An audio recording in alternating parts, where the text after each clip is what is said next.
Chapter 526, Resolution. Batna exclaimed in surprise, "Your blindfolded walk that day was quite effective." The destination was Demon Warlock Berman's next target.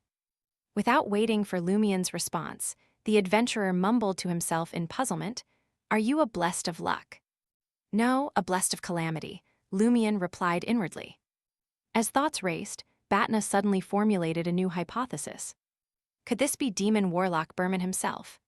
He had investigated the explosion scene, returning to flaunt his prowess at the crime scene, and blindfolded himself to randomly choose the next victim.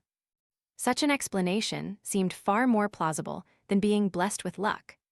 Lumien glanced at Batna's tense expression and smiled. "Don't tell me you think I'm Berman. How long have I been in Port Farim?" "That's exactly it. Something happened the night you first arrived in Port Farim." Batna didn't dare vocalize it. "When the Cartier des Black Pearls exploded, I was still praying in the cathedral," Lumien said with amusement, providing an alibi. Batna pondered for a moment and relaxed, but confusion still lingered on his face. Lumien sighed and inquired, "Yesterday, I didn't expect to encounter anything related to the Demon Warlock while walking blindfolded. I just found it fun." He spoke the truth. However, he couldn't shake the suspicion that the corruption caused by 001 might be more severe than he had imagined. Of course, he couldn't rule out the possibility that Trier, a seal from the Fourth Epoch, had effectively suppressed the pre-existing issues within him. The excuse of finding it fun barely convinced Batna. He felt that Louis Barry was undoubtedly such a person.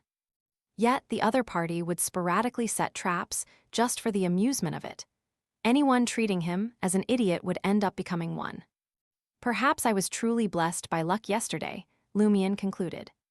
He then recounted his hypothesis about the Demon Warlock's connection with Fidel and expressed regret. "Unfortunately, I didn't believe I'm that lucky." Lumien's reasoning convinced Batna that Demon Warlock Berman's continuous evasion and access to resources stemmed from his close symbiotic relationship with Fidel, a prominent merchant. The subsequent tragedy likely resulted from the pressure exerted by the official Beyonders investigation, leading to internal strife. This ruled out the possibility that Louis Barry was a demon warlock. He had just arrived in Port Farim a few days ago, and Berman had been here for a long time. "What a shame," Batna sighed. "If I had sold the clues about the demon warlock's close connection to Fidel to the authorities beforehand, I could have bagged a hefty bounty. It would have been at least 5,000 Verl d'Or." Batna shook his head. "No, without evidence, the authorities won't buy it. Can't tell them we stumbled on clues blindfolded, blessed by luck. They'd just cuff us for being fraudsters." A chuckle slipped from Lumien's lips. "Can't you fabricate some evidence to back the clues? Say you spotted someone suspicious at Fidel's back door, maybe the demon warlock. Let the official Beyonders confirm it themselves.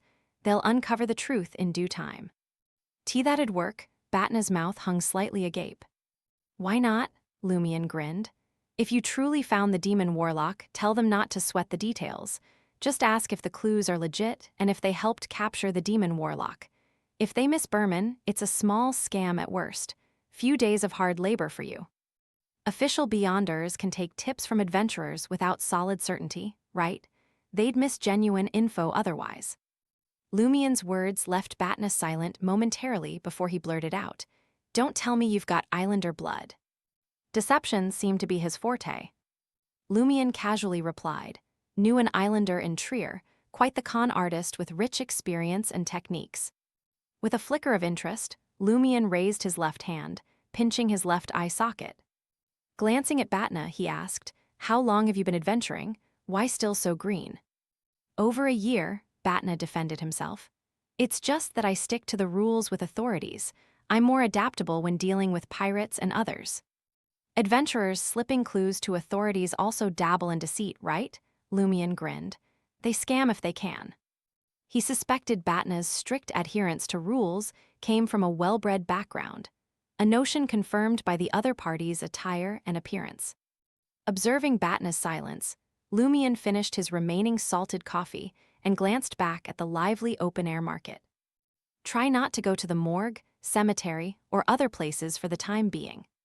Just as Batna was about to ask why, he instantly grasped the advice's true meaning. Without Fidel to provide resources, the demon warlock might feel compelled to take action. At noon, Lumion returned to room 5 of the Flying Bird's first-class cabin. He noticed the master bedroom had undergone a transformation with a change in carpet, bed, wardrobe, desk, and other furniture, replaced by various ornaments. However, the distortions and cracks in the metal walls had only been partially repaired, not fully restored. Before long, his messenger, Penitent Baneful, emerged from the void and handed him a letter. Franca, based on your latest account and my discussion with Seven last night, I suspect that demon warlock Berman had been compelled to switch sequences. He was originally a warlock, but to revive his wife, he switched to the neighboring death pathway. He went half-mad, becoming half-human and half-monster. Though this could be explained as a warlock receiving an evil god's boon, your situation doesn't align. No cases of Beyonder powers from two pathways fusing and mutating have been documented. This was evident in your clash with Berman. The Eye of Illusory you mentioned has the Eye of Mystery prying, revealing the side of reality, but it also displays the death pathway's suppression of the spirit body or even enslavement.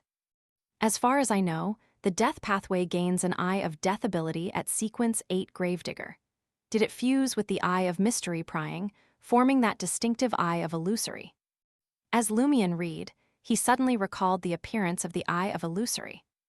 Embedded vertically in his forehead, illusory and blurry, a deep purple bordering on black, with numerous pale white patterns, undeniably a fusion of the Eye of Mystery prying and the death pathway's abilities. Lumion's gaze shifted downward as he continued reading. White feather-like fur, decaying wounds, control over various undead creatures, unstable emotional states, and extreme actions, all indirectly confirming my hypothesis. The origins of the old blood are rather peculiar.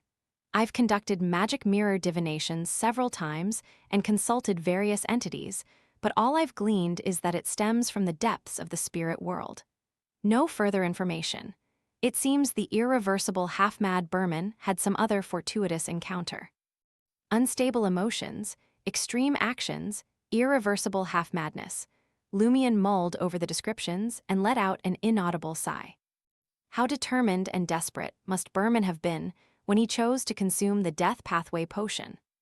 Wild Beyonders didn't know they could switch to neighboring pathways at a specific sequence. They believed once a divine pathway was chosen, it couldn't be altered. Forced consumption of potions from other pathways led to madness or death. Moreover, Mystery Prior and Death weren't adjacent pathways that allowed switching. Berman wouldn't have drunk the death pathway potion without a resolve bordering on death, all to revive his wife, even at the cost of his sanity. Lumion sensed he might have made the same choice in such a situation, hence his conflicting emotions. Franca's letter ended with reassurance. Don't fret over the aftermath. Berman's mental state will soon cause him to resurface without Fidel's support and restraint. He might succeed once or twice in gathering materials for experiments, but it won't last. Official Beyonders will eliminate him within weeks or even days. Lumion glanced at Penitent Baneful, yet to depart. Help me deliver my reply to the sender. Swiftly, he penned a line. I'll kill Berman as soon as possible. Before long, Penitent Baneful returned with Franca's reply. Why? Lumion wrote on the same piece of paper.